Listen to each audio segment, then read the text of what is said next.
Hey guys, what's up सबैजनालाई यो आजको सर्ट ट्रिपको यो भिडियो चाहिँ आज म अफिसबाट काम सकेर घर फर्किँदाखेरिको मेरो अफिसबाट चाहिँ घरसम्मको डिस्टेन्स प्लस बाटोको भिडियो चाहिँ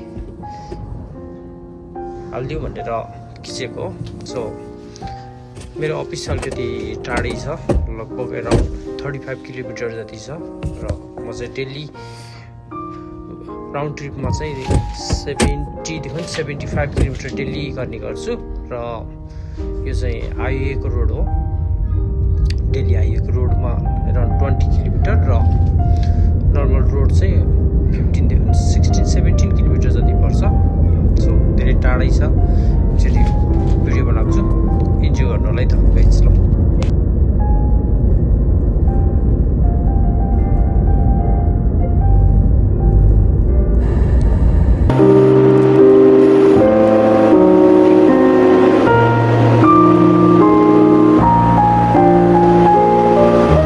यो जापानको उइताकेनको बेप्पु भन्ने ठाउँमा बस्छु र बेप्पुबाट चाहिँ मेरो काम गर्ने ठाउँसम्म पुग्नको लागि चाहिँ 35 किलोमिटर छ र म बस्ने चाहिँ एउटा ठिक्क सहरै हो र मैले अहिले काम गर्ने ठाउँ चाहिँ अलिकति गाउँ जस्तो ठाउँमा पर्छ। गाउँको सुपर मार्केट हो, सुपामा काम गर्छु र दिल्ली 70 to 75 किलोमिटर गर्नुपर्दाखेरि चाहिँ हाइवे भएकोले चाहिँ सजिलै हुन्छ। नर्मल रोड भएको भएदेखि चाहिँ अलिक गाह्रो नै हुन्छ। हाइवे हुनाले 20 किलोमिटर पनि लगभग 15 मिनट जतिमा क्रस गर्न सकिन्छ।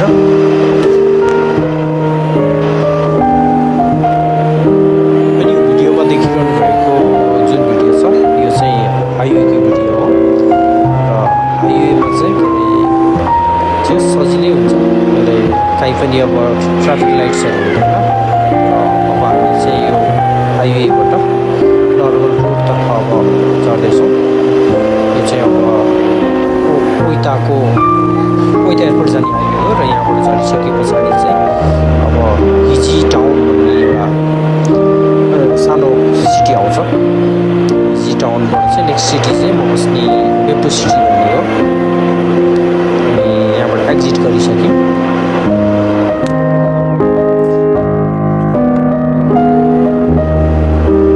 सकिसकेकोले अब हामी चाहिँ नर्मल रोडमा आएकोले अब ट्राफिक लाइट्सहरू पनि अब सुरु भइसकेको छ। यहाँ चाहिँ हल्का फुल्का जामहरू पनि हुन्छ। जाम भन्नाले ट्राफिक लाइट्सहरूमा अब रेड लाइटमा रोकिनु पऱ्यो।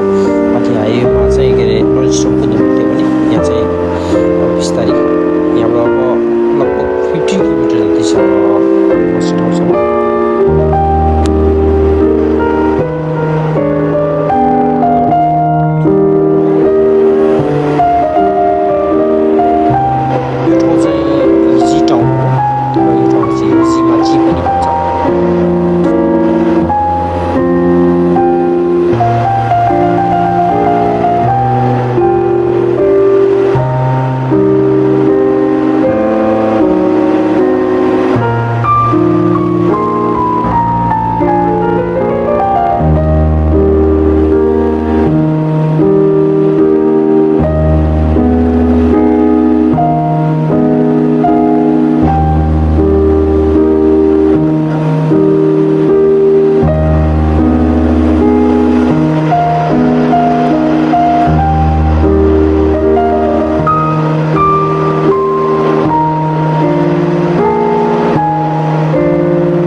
बेप्पु सिटी पनि आइसकेका छौँ। यहाँबाट चाहिँ बेप्पु सिटी स्टार्ट हुन्छ।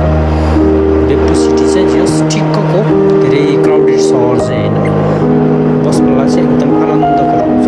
अलिकति यो चाहिँ एकदम सम्मु ठाउँ भन्दा पनि अलिकति उकालो ओह्रालो भएको ठाउँ छ र यहाँ चाहिँ साइकलहरू हुँदाखेरि चाहिँ अलिकति गाह्रै हुन्छ। जस आफ्नो साधन भएन भने चाहिँ यहाँ चाहिँ बस्नको अलिकति गाह्रै हुने ठाउँ छ। तर एकदम नेचरको चाहिँ एकदमै राम्रो ठाउँ छ। सबै हाम्रो चाहिँ यहाँ चाहिँ हट स्प्रिङको ठाउँ भएकोले जता पनि प्राय बाफ उडेको देख्न सकिन्छ।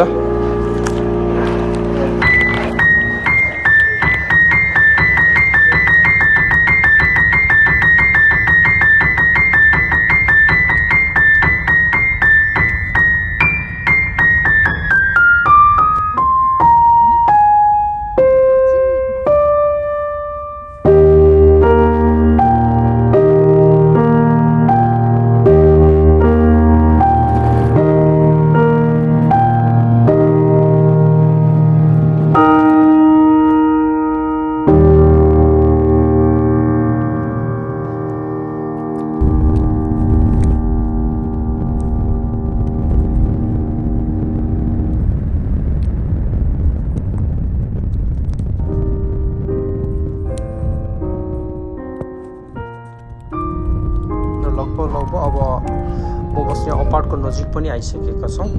अब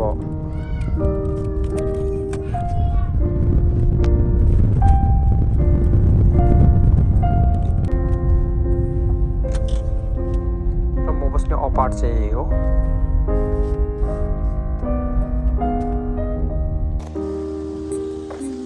र म चाहिँ अहिले घरमा पनि आइसकेको छु र म बस्ने चाहिँ यो घरको 4th फ्लोरमा हो। हाम्रो यहाँ चाहिँ लिफ्ट छैन, हाम्रो चाहिँ भर्याङ चढेरै जानुपर्छ। यो चाहिँ सरकारी अपार्टमेन्ट हो।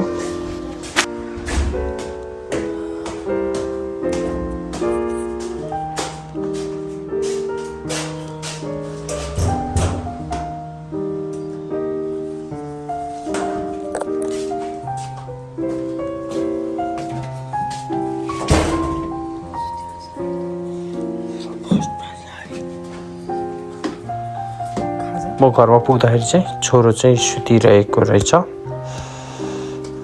र थ्याङ्क्स फर वाचिङ सबैजनालाई गाइज। यो बुढीले चाहिँ खाजा बनाएर राखिरहेको छ, रोटी तरकारी।